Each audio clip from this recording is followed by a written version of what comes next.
Hello, everyone. Good morning, good afternoon, good evening. Thank you.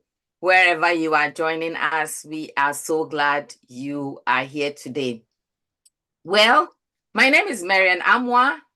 I am the host, coach, your guide, as we have all these conversations. And today we have a very, very powerful conversation. But before I try to even introduce our guests, I would like you to tell us where you're joining us from, where you're joining us from, where you're tuning in. And even if it's a replay, would like to know where you're joining us. But once again, thank you so much for joining us. Thank you for being a part of this breaking through community. And let me just say that thank you for all of you who have just recently subscribed. Thank you to our, subscribers and those of you who have just subscribed. Thank you so much. We truly appreciate you. And I welcome you to today's conversation. Our title for the conversation, as you saw in the if you didn't see it, is Grounded by Grace. That is the text, and thriving between two worlds is going to be inspiring. So just get your cup of tea, get your lunch, get your pizza, get your rice, get your plantain, whatever you are eating. But join us. And if you haven't already subscribed, please hit that subscribe button and turn on notifications so that you can join us on many, many more stories like this. But before we dive into the deep, this story, this Nana Fosua story is going to be riveting, if I may use that word. But anyway, I digress. Let us start with you, Nana Fosua. For those meeting you for the very first time, how would you describe yourself in 3 words or 4 or 5 words? And All right. you can also add a fun fact about yourself. Thank you very much, Marian, and hello to also all your viewers. How would I describe myself in 3 words? I would, or more. One is positivity. Yes, that is me, positivity. Another is gratitude. Gratitude, joy is also another one. And this is not a word, it's a phrase. I say I'm a product of God's grace. So that's how I describe myself. Fun fact about me. What is funny? I like to ride the motorbike. So maybe that's a fun fact. Okay. Yes. And I also love cooking. Okay. Wow. Nana Fosua. I have to remember Nana Fosua. Right. Positivity, gratitude, joy, a product of God's grace. And her fun facts are she likes to cook and she rides a motorbike. You know what? Let's do something different today. So, those of you joining us, give us one word for you, one word that describes you. Nana Fosua says positivity, gratitude, joy, a product of God's grace, a product of God's grace indeed. Well, thank you for that. Thank you. I love all of them. I like joy. I like gratitude. So, Nana, today is all about you, about your story. There is a reason why we are calling this session Grounded by Grace, because your story is a story of hope, it's a story of courage, and it's a story of also balance, right? Tell us a little bit about your journey. How did a Ghanaian woman end up building a thriving career and life in Liberia, Africa, West Africa? Right, right. Thank you very much. My journey is long, but of course, I'm going to just make it brief in terms of just the highlights. Mhm. I will start way back in when I finished sixth form from Wesley Girls High School. And I was in the 85-year group. Wesley Girls High School is in Cape Coast, in Ghana. And after that, at that time, when you finish the sixth form, then you have to do your national service for 1 year. So I did my national service at the Ghana Broadcasting Corporation at the radio section. And then after that, they took a few of us on, and I worked for another year. So I was enjoying myself. I would come on the radio. I was a radio announcer, and I loved it. And I think at that time, yes, I was earning enough money. And just at that time as well, my sister had also finished the university, my elder sister, and she has also started working. And I was comparing my salary with hers. And then I realized that I was earning more than her. So I said, then why do I even need to go to the university? Because why are you working? You are working for money. So So I true. might as well just end, there and continue working. And my father and mom, my mother passed, but she was also a trained teacher, but then went into business. And my father, he was working with the Ministry of Education. He was also a teacher before, and director of the PBME unit. So he said, you will not stop your education at this point. So one day from work, he brought me the university forms, University of Cape Coast, also in the central region, and said, you are filling this and you are going to school and you continue. So I filled it and I managed to then get into the university. So I really, really thank him very much. We call our father Mr. Dada, and that's a very interesting name because he got it from his first granddaughter, who heard people calling him Mr. Jumo, and then we were calling him Dada at home. So she combined the two. So he became Mr. Dada, and that's how we call him now. So then I went to the University of Cape Coast, read social studies in education, diploma in economics, continued with masters in development management at the University of Ghana, as well as GIMPA. It was a combined one. And then from there, I worked with the Ministry of Non-Formal Education, because then I was utilizing my education and with the adult literacy. That really was a turning point for me in terms of now really getting into development.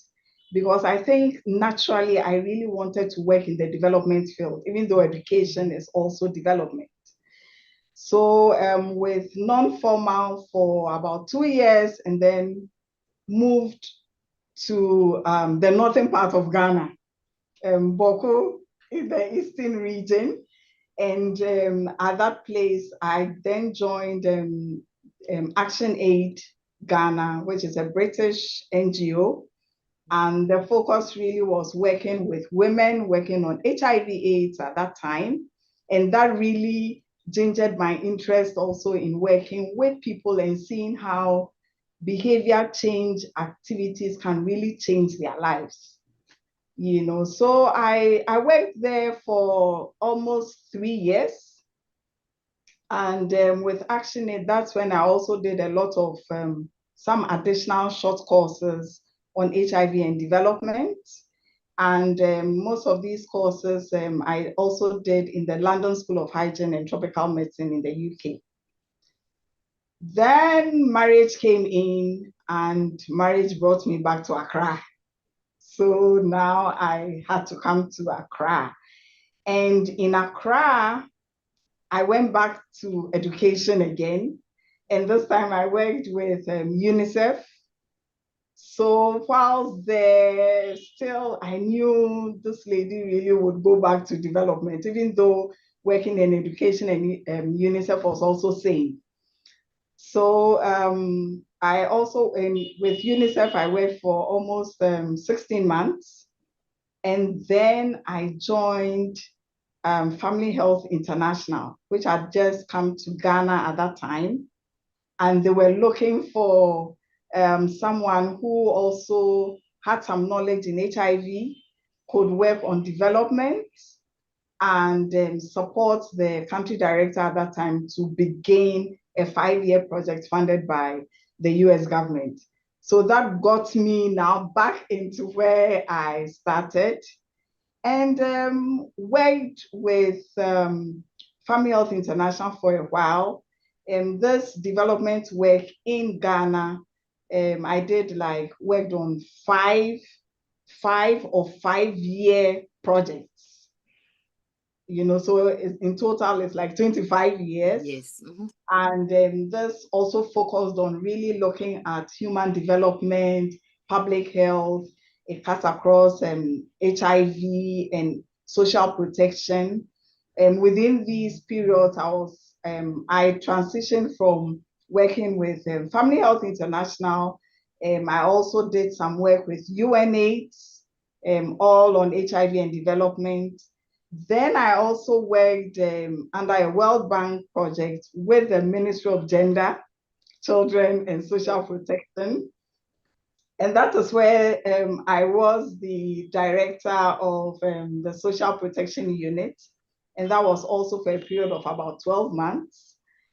And after that, I then went into consultancy.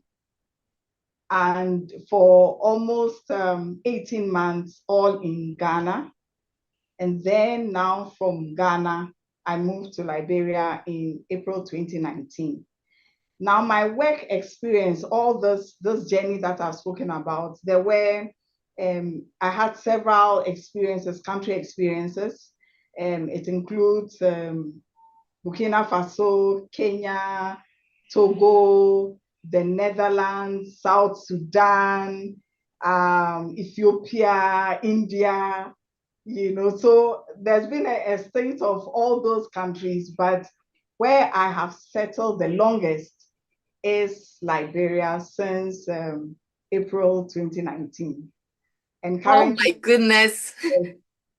Oh, okay. So Nana, you have to know, so you have this is a lot.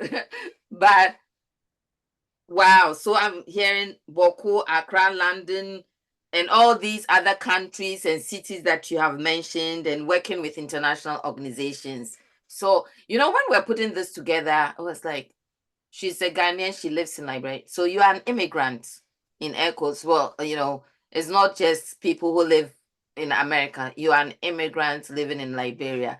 But hold that. So my next question to you, what has it been like living and working between two worlds? But obviously it's larger than two worlds. But before you answer, you have people saying hello. So let me read their hellos to you. Diva Dog is here. Diva Dog, our own Diva Dog, let's talk, says, hi, Nana Fosua. Jonathan says, good afternoon. I'm watching from Monrovia, Liberia. wow. Lawrence Wedo, breaking through family of Arizona. Glad to be here. Adley says, hi, Nana. We are watching you. Yeah, Jomo says, great to be here. Angela Edu, a very impressive lady, my action aid mate. Please keep saying hello to, this is truly international. Right. Your story is really packed, but I urge everyone, don't go away, because there's an unimaginable part of Nana Fosua's story you don't want to miss. And we are keeping that till almost the end. So Nana Fosua, I have to remember to add the Nana Fosua. Right. Also, Joe says Nana is a real manager. She knows how to manage her human resources. What a testament. Thank you Wow. all. Thank you. And I keep on saying thank you to Nana Fozo. She's a very busy one. Okay, so tell us, what has it been like working, living between multiple worlds, but you can focus in on Ghana and Liberia. Both countries are in West Africa, but I bet they are also different and they have similarities. So tell us your story. Tell it Wow. all. Yes, thank you. What has it been living in these two worlds? I would say interesting, always learning every day. My first family, really. coming here is my work colleagues, because why did you come to Liberia? Why did I come to Liberia to work? So the first family that I have or had was my work colleagues. And it's always very important to ensure that the work environment is cordial. There's some social cohesion. People are able to thrive and enjoy coming to work. So that was really my very first family. And it's also good to get to know people as who they are, and that will help you understand why and how things are done the way they are done in the country that you are in. And that also better helps you to assimilate. Otherwise, you would always be doing the comparisons, so that really has helped me.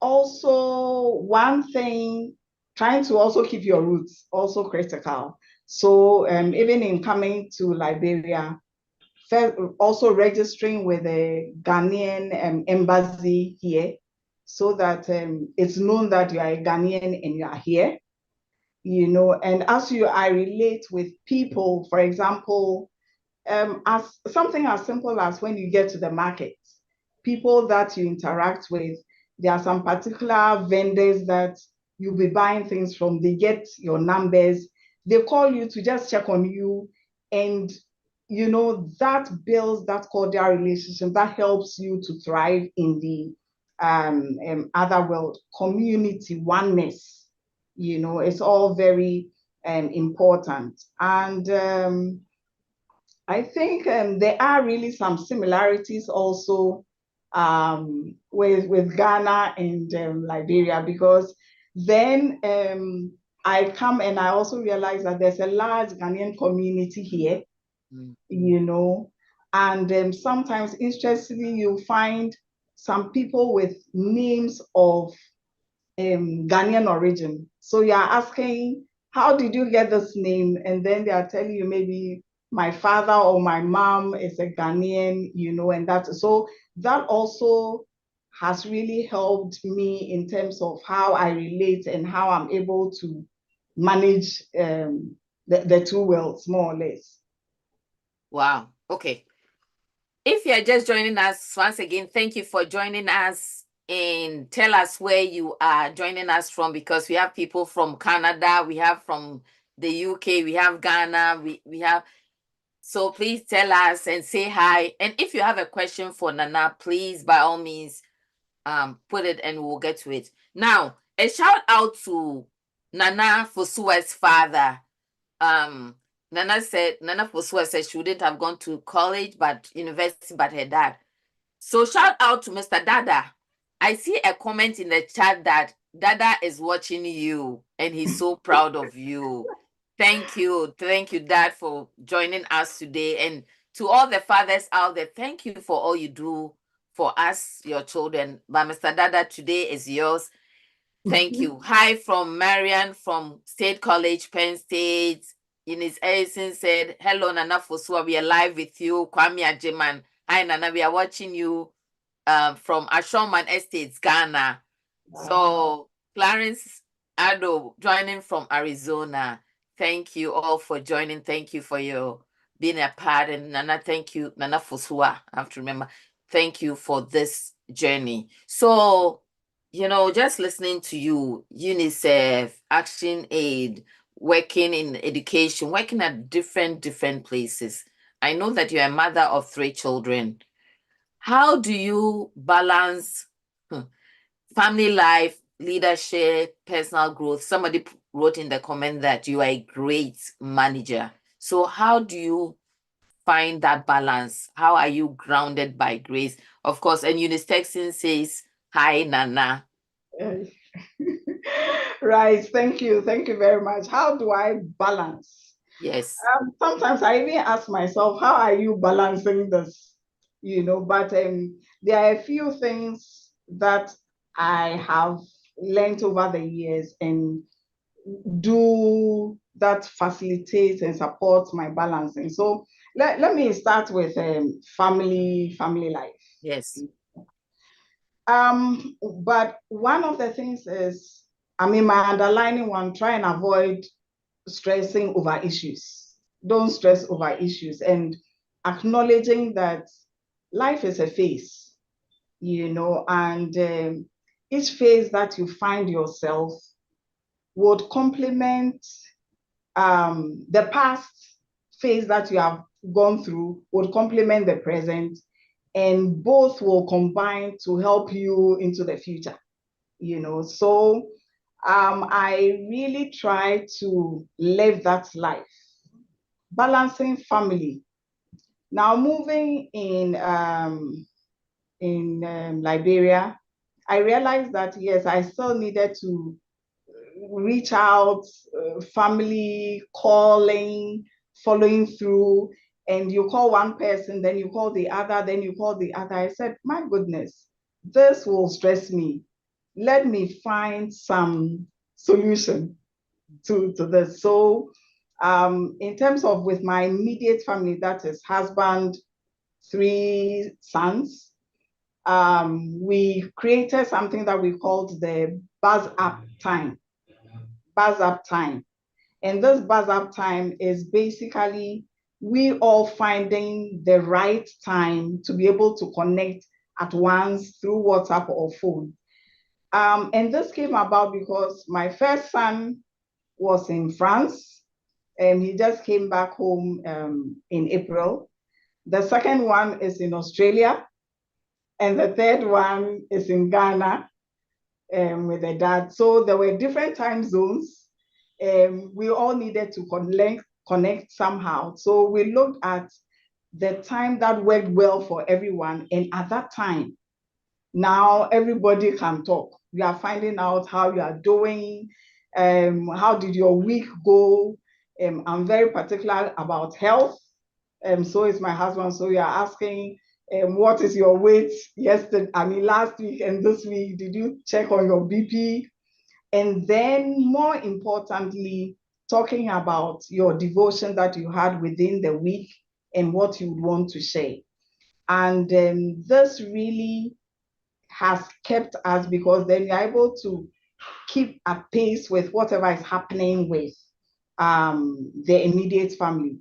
With my extended family, my siblings, I have 4 siblings, two biological, 2 are my cousins, but they also lived with us.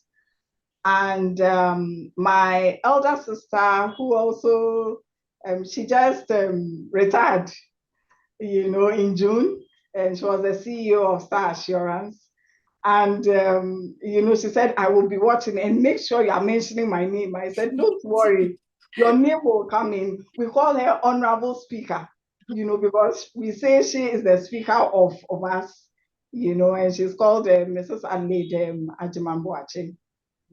So that's my elder sister. And then my brother, who is, I think, also online, he's with DHL as the admin manager.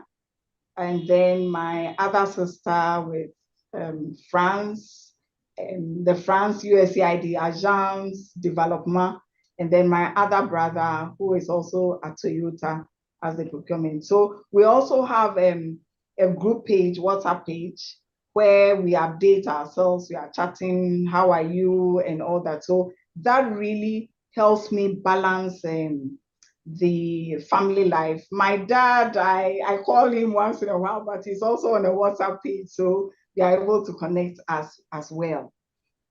So that really is what helps me balance the family life. For work, I think one other thing I also do within these 2 worlds is I keep my Ghana number. My Ghana number, I make sure I'm able to connect on the various WhatsApp groups that I have, church, school, other relations. I mean, I'll try and connect on those. And some of my colleagues will get back to me and say, we know that you'll always be the last person to comment on something, because you never are on when a discussion is happening. but we finish the discussion and then we see you coming to comment, so that helps me, it keeps that balance as well.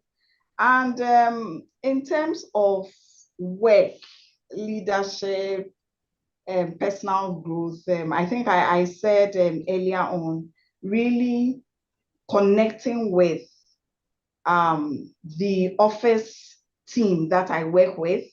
And there's also a Ghanaian professional association here in Liberia. And that's, I'm also a member, and that also facilitates my professional growth in terms of connecting with other, all the various people that I work with, the stakeholders, government partners, community members.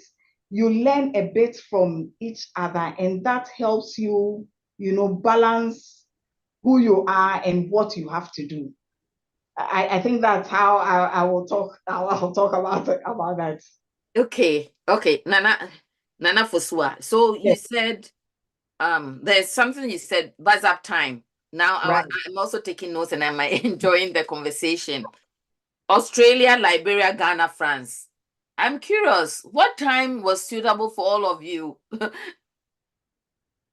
In fact, the time that was suitable was we picked Saturdays 8 a.m. and the 8 a.m. is the GMT. It is 7 p.m. in Australia. And then in France at that time, it would be almost 4 p.m. So then all those times we could connect, and we didn't want to connect on a time when it is Saturday today and then a Sunday in another. We wanted the day that we'll all be talking the day. Wow, very, very creative. I like it. Buzz up time. Now I want to read some of there's a lot of emojis of love showing up in this. So I want to acknowledge to your sisters and your brothers. Thank you. Thank you. You have a great sister. Samuel Kweku Clement, please balance me. Oh, I don't know what that means, but I'm sure you know it. And Kwame Adjoa, God bless you for the impact you're making in the life of people around the world, including us. Rachel says, hi, Nana, watching from Tanzania. And as usual, very blessed by your wisdom, past meeting the present and leading to how you navigate the future is spot on. Susie Forsen, I'm very proud of you, Nana Fosua. We highlight Susie because she is the connection between the two of us. Kate Lauren says, hi, Auntie Fosua. This is Kate. Your wise women family are with you. Yao Jumo, very much organic. Poku, please, Mom, I'm watching here. Poku Sufa Peter. Please, Mom, I'm watching here with Mr. Dada. Lovely delivery. Ishmael says she, hi, Nana, joining from Frederick, Maryland. Oh, I don't know whether I can continue this. Diva Dog is here. If you don't know Diva Dog, she has a very thriving channel. Please subscribe to her channel. Says, that's funny. I do the same with my 3 girls. We meet every Sunday around noon to touch base and give updates. If someone can't make it because of prior commitment, we schedule for Monday. Kwame Ajiman, organic and encouraging. Oh, I don't think I can read all. Mellow 3 music. Bus time is family out there. I told you, mommy. Okay. I know who Mellow 3 is. That's my son. Okay, that's your son. Creative organizing across continents. Amadam Nana Fosua, you're a phenomenal woman. Thank you for sharing your story. Watch Samuel Clement, I guess that's your son, watching from Australia. Christina Addison, Auntie Fosua, your salad master family are cheering. Oh God. Yes, Thank you, everyone. You're making me tear up. This is so family. Nana Fosua, you are very much loved. You are very, very much loved.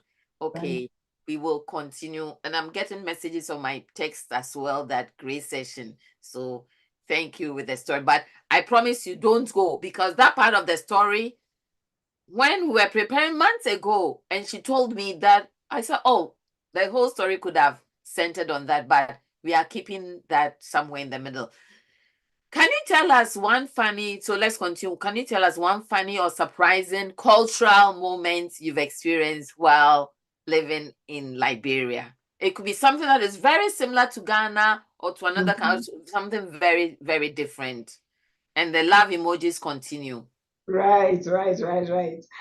One funny thing, I think let me add this on how the balancing helps, just one bit. I mean, connecting with church family is also very important.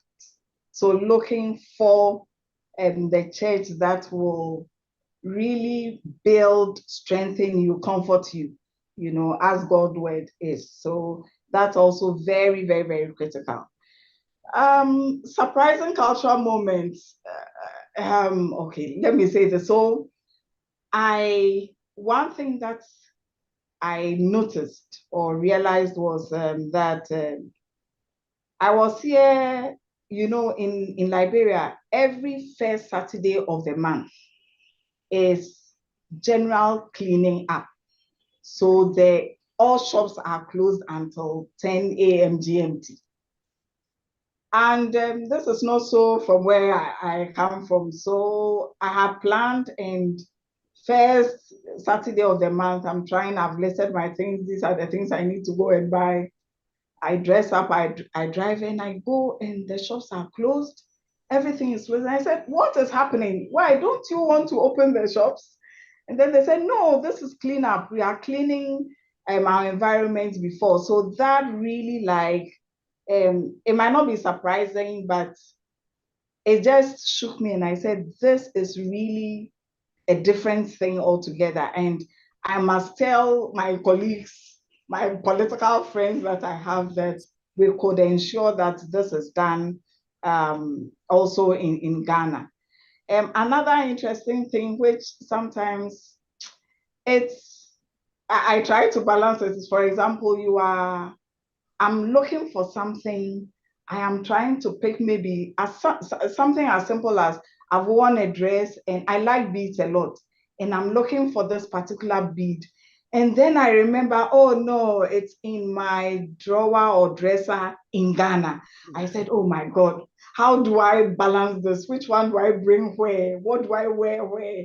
So things as simple as that. You will think it's not, I mean, you take it for granted, but it's really very, very important. You must be conscious of what you are packing, what you are bringing, what you are doing, and all those things. So I think those were one of the things. Another surprising thing I found is the weather. In Liberia, even though it's all West Africa, there's 6 full months of rain. And my goodness, Marian, this rain is not child's rain. It is proper rain, raining almost every day of the 6 months. And then after the 6 months, it's all dry. And the dates are very specific. For example, we are in October, today is 11th. By the 15th of October, the rain, it will end. It will cease. The rainy season will be over. And then 16th, we start with the sunny part. And it's been that consistent. So I look at that and I said, my, these seasons, or these two clear, wet and dry seasons, are to the point. So I'm always telling them God really loves Liberia, because they have all this lush green that facilitates growth, thriving. So these were some of the moments and some of the things that really were very different for me. Were there any differences in two things, food-wise and clothing-wise? Food-wise, yes, there are some things that they eat. It's about the same, but the way they prepare it is different. So it's the same ingredients, but this is how they prepare. And they eat a lot of greens, but one green that they do not eat, which we eat, is the cocoyam leaves, the kontomire. They have a lot of cocoyam. They are very interested in only the tuber and not the leaves. So I tell them the leaves are also very good. So I am looking for the leaves, and they are saying, no, this one we don't eat. So the way they eat, there are similarities. I mean, the ingredients you will find all here, but the preparation and the process is what is different. And the way of dressing, they also dress Ghanaian, but a bit influenced by the American, because Liberia is little America. So Friday in Ghana, where we'll be focusing on the African wear, they will be focusing on wearing the sneakers, the jeans, the t-shirts on those days. So that's the difference. But one same people, the love, the connection, the oneness, the togetherness, wanting to belong, it's the same. Very, very good. Yeah. So if you don't have a copy of this, we'll just grab one or join me on YouTube, Breaking Through Immigrant Voice, because for the next 3 months, we are just doing a book club on this book, Breaking Through the Immigrant Voices, and a number of the conversations are based on the book or adjacent topics.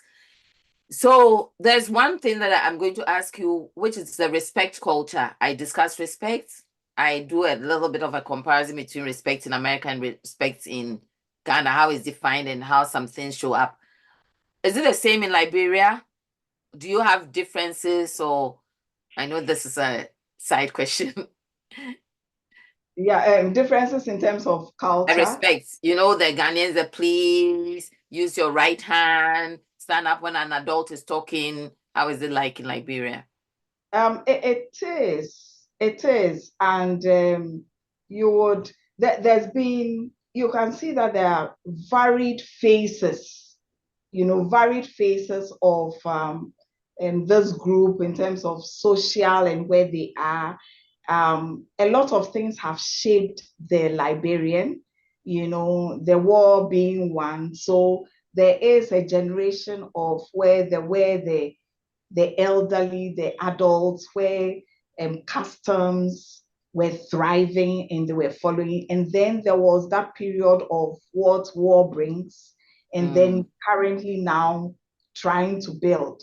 So you will see these 3 blocks and trying to merge and ensuring that this is our identity, this is our roots, this is who we are.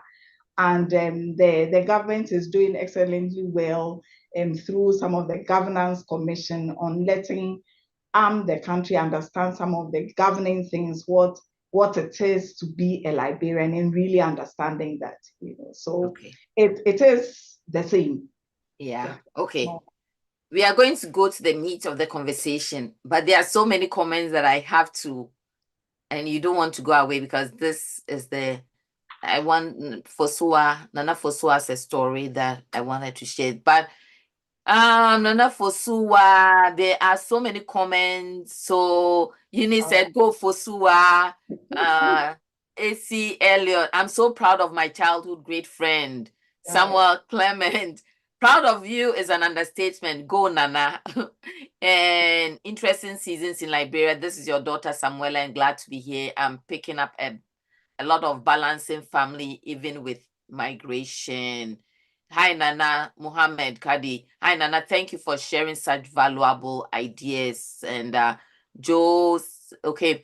All right. So, Nana Fosua, there's a turning point in your life, right?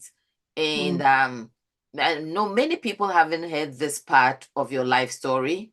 When I heard it, when you were telling me, you didn't even give me all the details. My mouth was like, oh, your journey is already inspiring, but there is an unimaginable, I call it unimaginable, unfathomable part of your life story, your life journey that truly shifted a lot of things for you, your faith, increased your faith, prayer, community. And I want you to take us to that moment that tested everything in you, shook everything in you. So would you share that story with us, and how that experience changed the way you see life and purpose? And as you talk, I will be taking down questions. So please, the floor is all yours. Please, let's all listen to the story. And if you have any question, by all means, put it in, and Nana Fosu will be happy to respond. So go for it. Right. Thank you very much. So in the beginning, you were asking how I will describe myself, and I did mention one where I said I'm a product of God's grace. And indeed, that is what it is. There are two things. I'll speak of the of both briefly. I mean, one briefly, and then I'll talk about the other, which really has spanned quite a while and has shaped my life. So two really things that have hit me and have grounded my faith in God, and that's why I say grounded by grace. One is my mom's death, and this is when she passed. That was in 2019. And remember, I said I came to Liberia in April 2019, and she passed in September 2019 of the same year.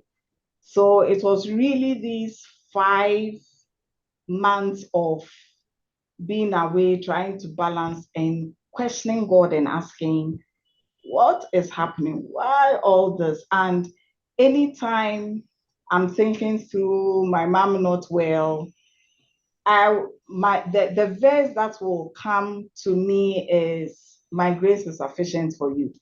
And it is well. My grace is sufficient for you. Because everyone's prayer will be, let her be well, let her be well.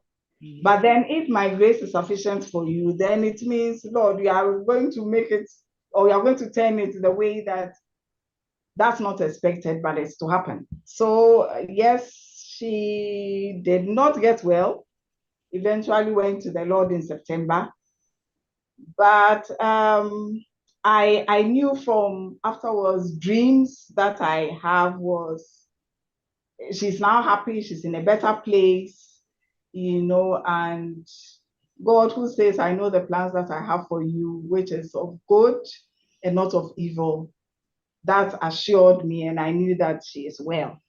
And that's why I think a lot of people who know me, in every statement I'm making, I'm saying it is well, because really those 5 months were trying months, but God saw me through. Now, this other one, which really has shaped my perspective of everything that I do, really is what happened on the 5th of June 2000.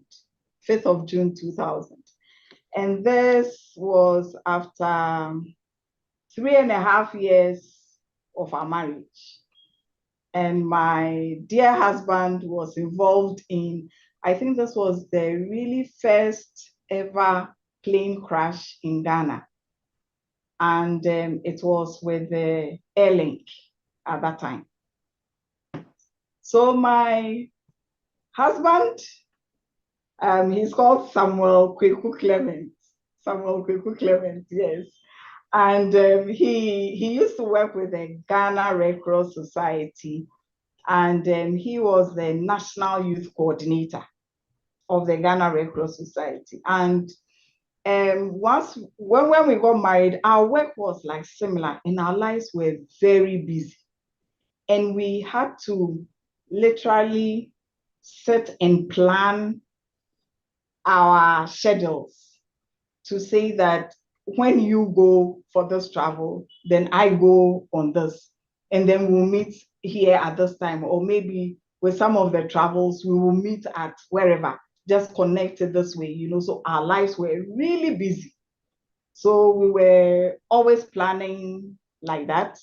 And it was really one of these travels where he was coming from Tamale, having gone to monitor a youth project which was funded by UNICEF at that time, that the accident happened, and this experience, so it happened, as I said, 5th June, and it shaped my life forever.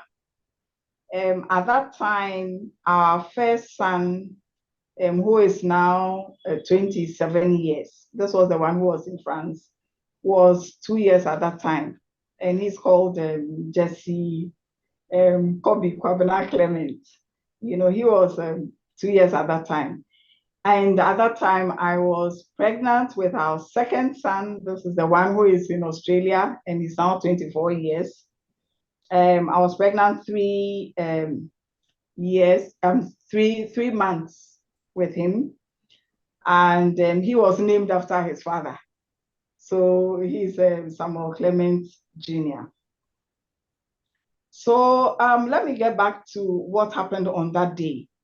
Now, I had just spoken with my husband almost like about an hour ago in Tamale, and when he comes to Ghana, we were planning as usual our lives, very planning things. We were to go for lunch in a new restaurant that they had opened in Osu called Steers. At that time, this is a South African, I think, fast food place, and they had opened in Ghana. So we were to go for that lunch. We were then to go and check on a new car we wanted to buy. And then after that, he would go home, and then I'll continue and come back to work. But, just planning things, everything should be normal, but then it wasn't normal. So it didn't happen. Now, all we heard, there was this crash. They indicated that there were 7 people who were dead. And of course, because it was a military plane, they had transported all the people, those injured, those dead, to the 37 military hospital. Mm-hmm. So we were to go there to check. I think some of the things is either blocked from my memory, because now I'm not sure how I even left my office to the 37 military hospital, but I know I was there. And there were friends, everybody that you can think of were also there. So now we go to 37, we start looking through, you check, we did not find. Checking everywhere, we couldn't find him. And then one of them said, but they said there were 7 people who were dead, and they are at the mortuary. So maybe you should go there and find out. And I remember very well, I shouted at whoever was saying that he cannot be dead. He is not dead. So I am not going there. I am going to wait for him at this waiting emergency area, because I believe he is somewhere where I can find him. So, that is the beginning of God's grace, because words are powerful. What you say is what really would come into being. So I didn't bother to check, but a colleague of mine, I remember this was my former colleague from UNICEF, who had also come there, decided to go to the mortuary to check. He went and he came back and he said, I didn't see him, so he's not there. I said, I told you we will wait for him here. Meanwhile, he was there. He was part of the 7 that were picked from the airport as dead to the mortuary. So how did we get to know that he was the one? Another point of God's grace. We have our family doctor at that time. We were living in Adenta. And this family doctor, he knows us very well. And he was also a pathologist at that time, I believe, at 37 Military Hospital. So he had gone to the mortuary just to ensure that the bodies that were there, if he needed to perform anything. So he goes there, he sees all of them, and this was his account, because I wasn't there. And then he says he sees someone breathing, but it wasn't regular. The person takes in one breath, and then it takes a long while. So he told the guy that, call the emergency people. I think this person is not dead. And he could not even identify him, because he was bloated and he was looking different. This was my husband. So they picked him, brought him to the emergency. They had oxygen on him, and then someone said they brought in another person, so go and check, maybe he's the one. And then lo and behold, I go, and here he is lying down. And he was motionless. They had oxygen on him. And the only thing you could see him do was just tweak his toes a bit and then move one leg, So God's grace, that is the second one. One, he was picked as part of the dead. And then why did the pathologist or our doctor go at that time?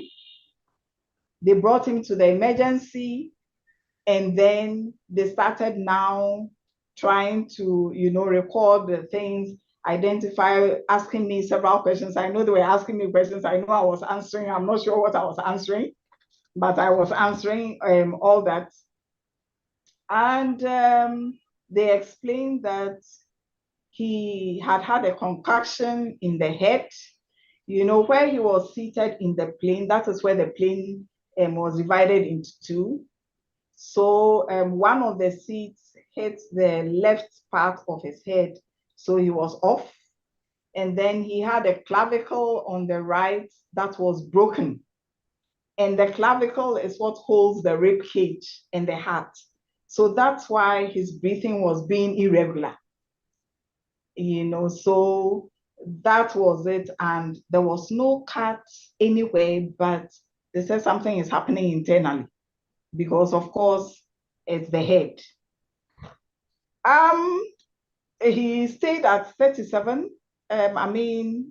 It's really a long story. The events that happened for him to be transferred from 37 to Kolebu Teaching Hospital because there was no neurosurgeon at that time at 37. Was also even another aspect of God's grace because, my husband's work colleague at the Red Cross at that time, who is a doctor. The work colleague's husband is a doctor.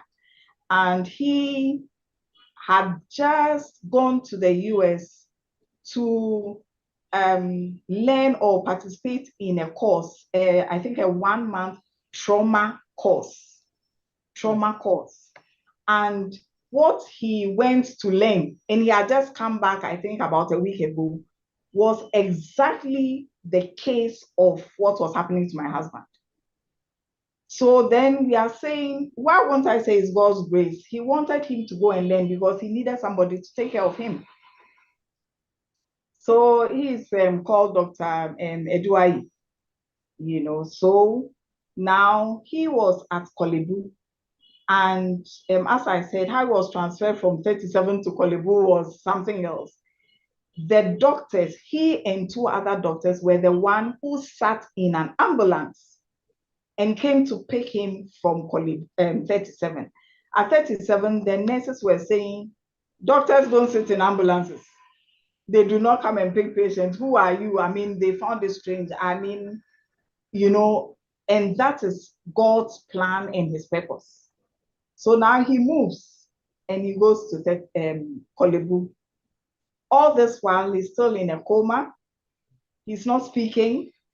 They are saying, we need to really quickly do some surgery on him because he might be having internal bleeding, and then that can affect him forever. He might be paralyzed. They were saying all sorts of things. I know a lot of my colleagues, my friends, they were now telling me afterwards, when everything was over, that when they look at me, they really didn't understand or even know what was going through my mind. I don't know really what was happening. I was just moving as I move, go and come, in terms of things. But one thing that's really, during that time when he was in Kolebu, kept me strong was I just knew he will be well. They talk about whatever they are talking. You can hear sometimes the doctors, when he was at Kolebu, consulting, discussing his situation. And you can see when doctors are talking and saying, this case, we don't know how to tell this lady. But they are talking and I look at them and I don't know where that fortitude, that grace, all from God came. I'm not listening to them. I'm just believing what I'm believing. he's going to be well. They say it will take this. I said, how long will it take? They cannot tell me, because they said issues of the brain, you can't talk or you can't tell, more or less, you know. So he was at Kolebu for about 3 months, intensive care for almost 1 month, and was in coma for 2 to 3 weeks, almost 3 weeks. And the first words he said from the hospital bed when he came out of coma was hallelujah. And why did he say hallelujah? This was my mom of blessed memory. They used to joke a lot. So my mom was by his side also, praying, encouraging him and calling him, Uncle Sammy, wake up, Uncle Sammy, praise the Lord, praise the Lord. And whenever my mom was talking, you could see that, of course, he would hear. I would also be by his side reading, doing my devotion with him, reading, talking. He could hear because you can see him twitching. And the force with which one of the times that my mom was saying, Uncle Sammy, praise the Lord, he just woke up and said, hallelujah. And then it became a joyous moment at the intensive care. All the nurses were screaming, were shouting, were just giving praises to God, because they did not know whether he would come out of the coma or not.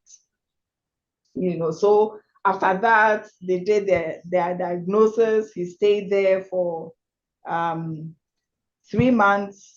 God being good, they said for the brain, you have to wait for it to calm down. If it's swollen, you cannot fast forward brain injury. God being good, there was no surgery that was required. After 3 months, he had to come home. There was home therapy that was required. Nurses that needed to teach him, you know, be with him, because the accident also affected his hip bone, so he couldn't walk properly. And one thing that also shook me was one of the days after he had come home. I'm just trying to fast forward the whole process. One of the days when he came home, I was getting to work and I said, Sammy, what's the time? I think I'm getting late. And then he looks on the clock, wall clock. He looks at the clock, he looks at it, and then he looks at me and he says, I don't know the time. I said, Sammy, stop joking. You fancies, you like joking. Please, this is no joking matter. Tell me the time. And then he says, I don't know. I can't tell you the time. I can't say it. So then I looked at him and I realized whatever was happening in the brain, a lot of things were off. He really could not tell the time. And as simple things, then I noticed I was asking simple things like arithmetic. You would ask him maybe 5 plus 8. If it's more than his 10 fingers, he won't be able to give you the addition because he must count on his hands. He had to learn how to write again. He had to learn how to even change his signature, you know. And in all these times, I said, God, just do what you have to do. You say your grace is sufficient. And it all just turned around like that in one day. Because remember, I told you our first son at that time was 2 years. He was also a bit worried and was wondering why his dad is now at home. And he couldn't sit on his back for him to do the horse riding and playing around, you know. We had to use his books, like my first copybook, my first whatever, for him to start learning how to write and everything. So there was a whole lot of things that needed to happen. The therapy only wasn't in Ghana. During that time when he was in Ghana, God's grace, as I said, everything just came back one day with prayer. I mean, how it happened, we don't know. Just one day, I was giving him the book, and then I had done some, you know, like how you give your child homework, 2 plus 3. Sammy, please, you do this. I'm going the nest, you know. And then he looks at it and says, do you think I'm a small boy? I won't do this thing. This one, don't I know it? So he was just saying it like that. And that is how everything just came back. Now, for the therapy that he required, there were so many things that he couldn't readily get in Ghana. How did that happen? That is also another factor of God's grace.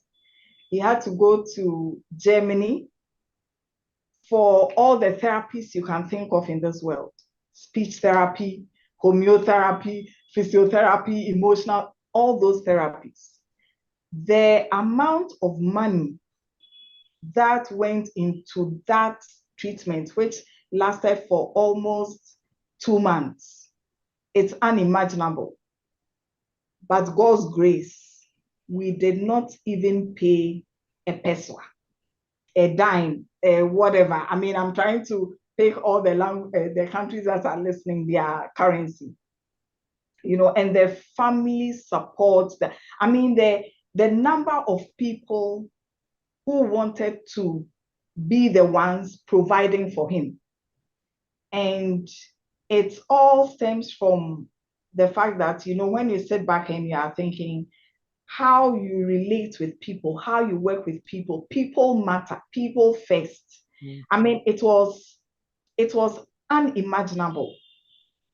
Relationships with people matter, and we always say it was God's grace. So he goes for all these treatments.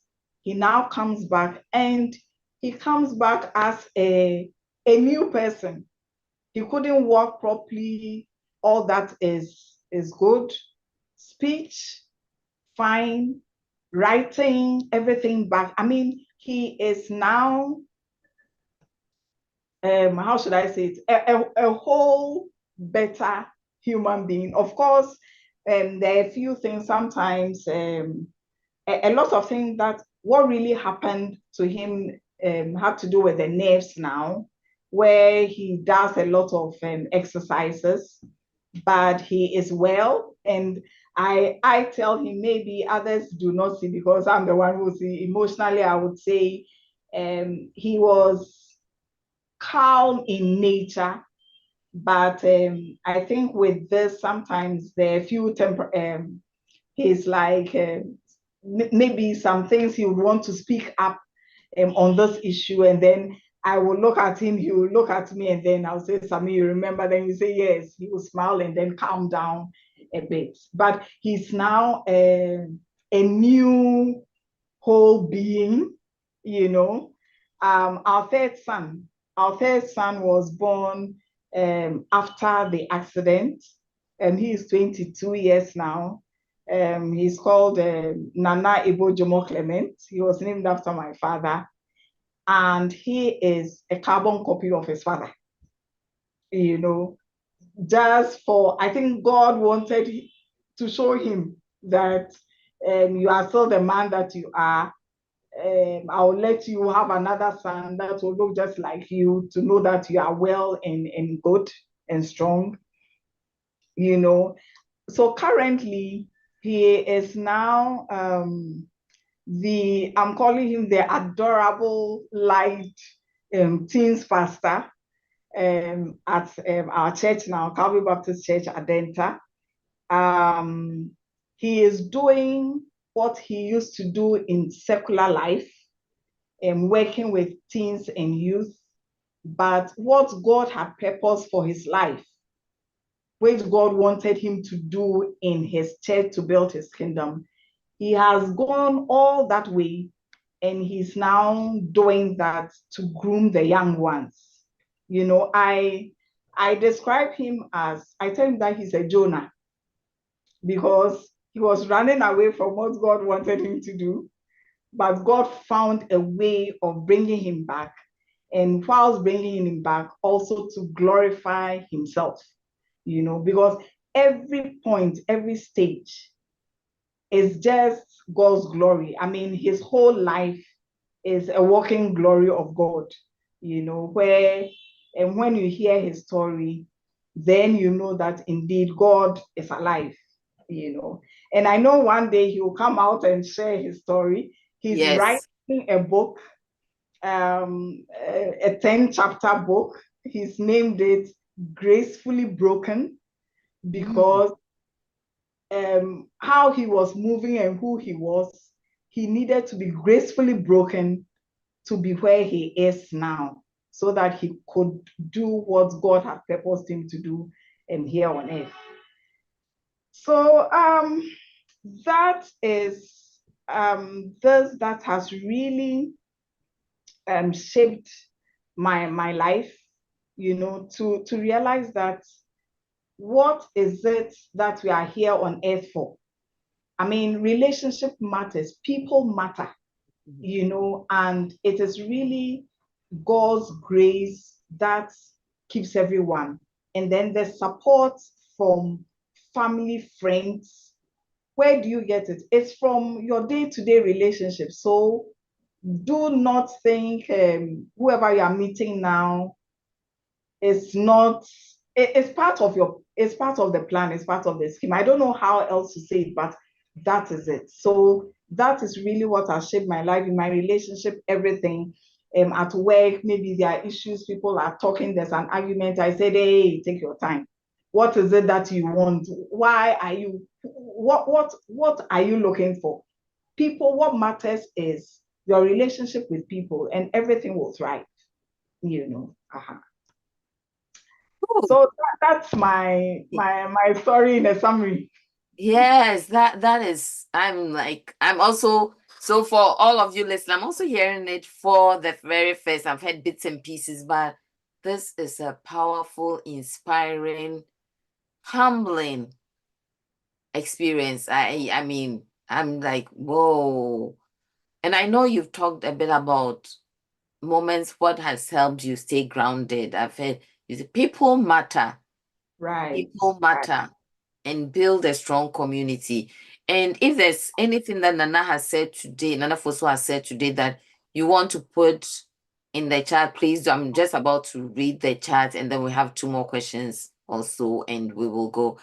But, oh, Pastor Clement, I know you are on, and I already extending the invitation to both of you to come tell the story, because I would like to hear how you experienced what happened to you some 25 years ago. And we are so happy that you are alive to fulfill your purpose. And thank you to all the friends. Thank you to the community. Thank you to Mr. Dada, everyone who supported your journey.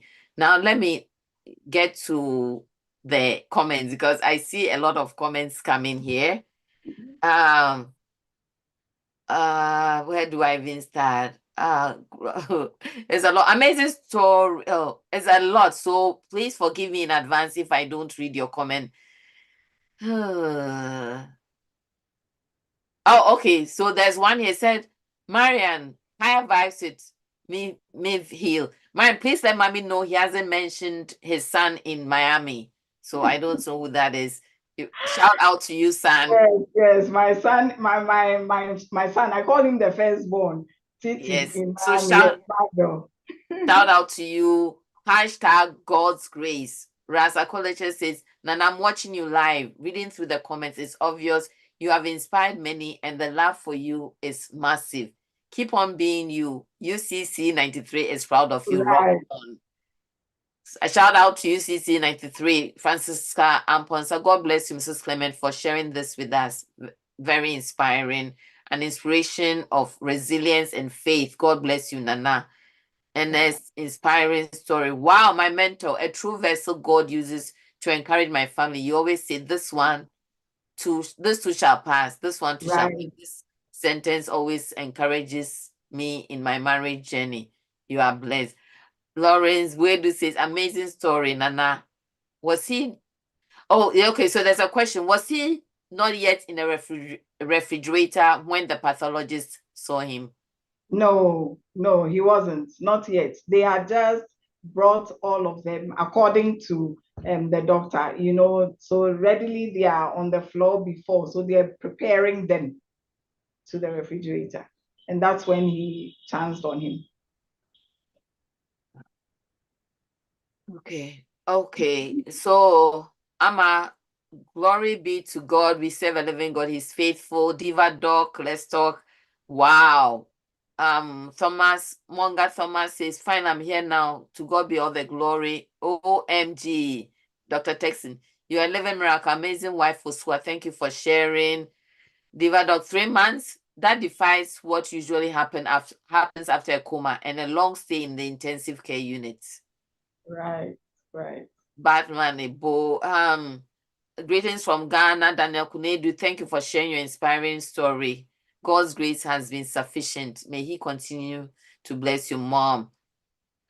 Something worth writing. So I'm glad Pastor Clement is writing a story and he will come to this platform. The invitation is open. Amazing grace, phenomenal grace of God, testimony of wonders of God, her love for organic food. It's a lot of comments. God grace indeed. You two are wonderful people, and I'm glad to know you. Susie, hey, small, we yeah, I can't read. Hey, small. Why are dear Papa? I think that's small. Why are dear Papa? Then truly God's grace. You know, all the comments coming down, even almost tearing up, is what there's a point you made. People matter. People matter. Relationships matter. And it's a testament to both of you, how you treat people, how you love people, and they are showing it back. And so thank you so much for sharing this amazing story. And I know that this is just a little bit, the time is not enough to go into all the details. So let's try to land the plane. And the more comments are coming. And if anything spoke to you about her story and his story, so it's both those stories.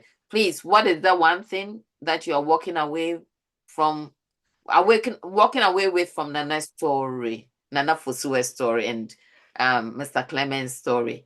So, Nana, let's try to land the plane. Once again, thank you everyone for joining. We are just about to land the plane. Thank you for being a part of this breaking through community and this breaking through conversation. I will say, if you have not subscribed, please subscribe and turn on the notification button. And if you've subscribed, thank you so much. And I believe that on the 25th, 25th, we will have a session, and it will be on credits, building credit and wealth as immigrants. So please join us same time. But Nana, I don't even want to stop this conversation, but we have to stop at some time. So at some point, so just a few more thoughts. How have courage, balance, and hope shaped the way you lead and live today? I know you've mentioned, but if you were to tie it all together, and I'll have one more question for you. I'll read some comments and have one more question. Right. So, how have all this shaped my life? Interesting. You know, one is making the most of the time, living in the now, enjoying the now. Don't think about what is yet to come. Make the most of the time. Whatever phase that you are in will not last forever. You know, if we are trying moments, it will all it will change. You know, you need to just adapt and find a rhythm. So adapt in the situation. By all means, I tell my team members, my friends, everyone, if you are coming to me and say, there's this problem, I said, no. I don't have a problem in my life. Nothing is a problem. Start with, it is a challenge, because it's within the challenge that you would have a way. There's an opportunity to respond to the challenge. So use that outlook to find your rhythm and balance. Be positive, and I try to make the best of both worlds that I'm in. You know, so when I'm in person in Liberia, then I must do things that require me being physically here, so that I enjoy that moment. When I'm in Ghana and I'm on leave or something, then I am there physically. I must do the things that I need to do physically. If I try to mix being there physically with virtual things, then you are going to stress yourself. more or less. So I try to do that to balance what I have to do. And then I stay connected as much as practicable with both worlds. As I said, my Ghana number, it's not deleted, it's very active. I also have the Liberian number, which is also very, very active and good. And keeping faith in God paramount. I also love singing. I mean, I used to be in the choir, and I said my voice was sweet until the three boys, they'll tell me, Mommy, you are talking. Plus my number one, so four boys, the one in Miami, and I call the boys, I call them heroes. I call them my heroes. So they know they are named hero number one, hero number two, hero number three, and with that name, you are the hero. So whatever you are doing, you know that you will thrive, you will succeed because God is also with you. Yes.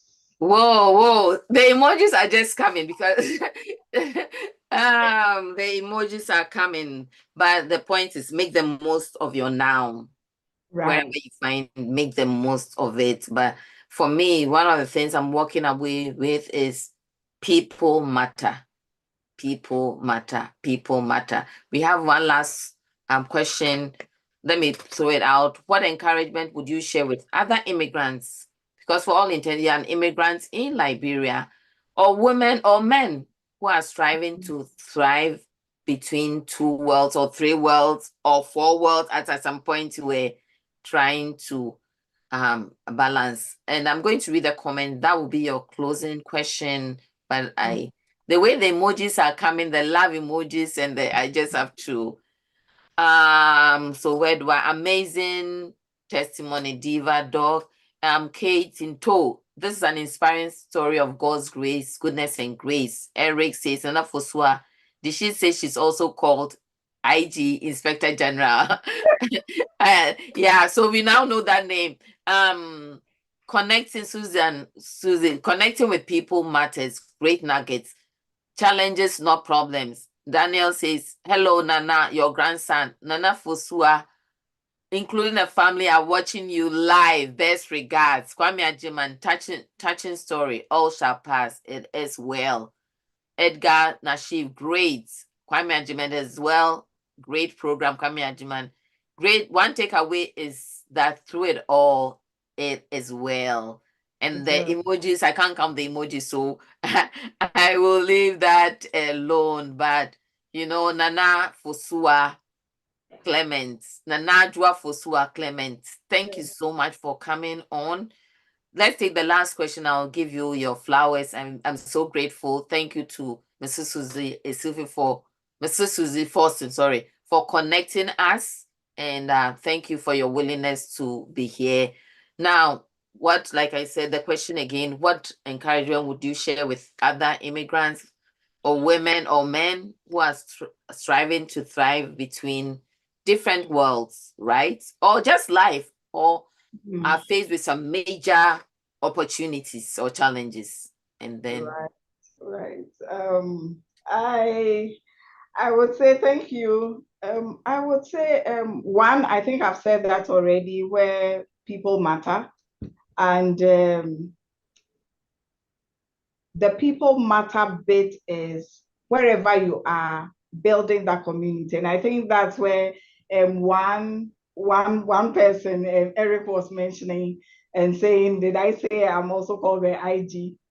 Because this is the Ghanaian community, and because I also love cooking, I make sure that I'm always cooking my Ghanaian food, and he is also an immigrant here alone. So I am making sure when I get to their home, I'm asking, you haven't cleaned here. This place is dirty. This is this. So that's why he was calling me the IG. But I would say that the word of God guides and keeps me. As I said, I like singing. One of the verses which I really wanted to share, I think one or two, I did mention that one word you can describe me is also joy. the joy of the Lord is your strength. So I need to be joyful to get the strength in the Lord to move. I should not let anything put me down, So even if it's going to be challenging, I will also use the words in Philippians 4:8, where it's saying, whatever is true, noble, just. So whatever the situation is, I'm using those words and I'm asking, is it true? Is it noble? Is it worthy? Is it lovely? Is it something, a good report? Then I'll think about it. If it's not, I'll move it out of the mind, because the Bible says I should think only of these good things. So I'll look for the good things and think about it so that I can thrive and be joyful. And committing everything that I do, commit your works to the Lord, and it will be established. That one, no doubt about it. I think my office colleagues or everyone would know that I am always saying we just have to do that. It is well, that is what God says. And one last thing, not to be stressful, not every seed that is planted grows at the same time. But then all the seeds require water, sunlight, and some love to grow. And they'll grow at their time. Yes. So if things are not happening that way, know you are the seed, you're already planted. Give it all the water, give it all the love, give it all the grace that it requires, and it will thrive at the time that it has to, And so that is me living in the joy of the Lord, which is my strength, that keeps me going. Yes. And immigrants in both worlds, please live the moment where you are, enjoy it, because it will not be like that every time. Yes. It will be for the good. Oh, yes. My goodness. Thank you so much, Nana Fosua. I will try and read the last bit of comments, and then the plane is landing. Nana, you are a wonderful person. Peter says, thanks for sharing your story. A powerful story. Congratulations, Nana. Margaret says, another name is This Too Shall Pass. And my impressive story, Kezia. Lawrence, our super MC, Bright Lilies misses you so much, and we love you. Eunice, she refused to be broken, and this inspired those who witnessed her story. Change the way you look at things, and things will change the way they look. Right. #positive impact. Eunice, grace indeed. Thank you. You are such a gracious woman, such a wonderful woman. I just want to, and a shout out to Mr. Dada. Thank you, Mr. Dada, for watching us, and thank you for encouraging her to go to college. Thank you, Pastor Clement. I know you are on, to your siblings, to your sons, to your friends, community support, co-workers. Thank you, everyone, for joining today. Thank you again. Thank you, Mrs. Susie Fortin, for connecting me. I will tell you that, Nana, for someone, we had a long chat, and then almost to the end, before the story of she said, I know you. I'm like, you know me. Why didn't you say it at first? But that is, and she graciously agreed to come on. And so thank you for sharing your story with honesty, with grace, and with joy. Thank you. Your life reminds us that no matter where we are planted, we can still grow, lead, thrive, grounded by grace. And to everyone watching, thank you for being a part of this breaking through community and this breaking through conversation. Now, again, before you go, drop a comment below. Tell us what part of Nana's story inspired you the most. And let us know from where you are tuning in. For those of you who, and I know lots more people will be watching this replay, tell us where you are joining, and join us again in 2 weeks when we talk about credit and wealth. But Nana Fosua, Mrs. Nana Adjoa Fosua Clement, yes. The bottom of our heart, and from all of us from the Breaking Through community, thank you so much for joining us. And I can't wait when we can have you, Pastor Clement, with you to tell the story and to launch his book. But Thank you, and enjoy the rest of your day. Thank you, everyone. Bye for now. Thank you very much. And thank you for the country Liberia for accepting me here. My Yes. second home. Yes. Shout out to our Liberia, our friends in Liberia, whether you're Right. Liberian or you live in Liberia. Thank you. Thank you. Thank you. Nana Fosua, thank Thank you. you. Much appreciated. Bye. Bye-bye.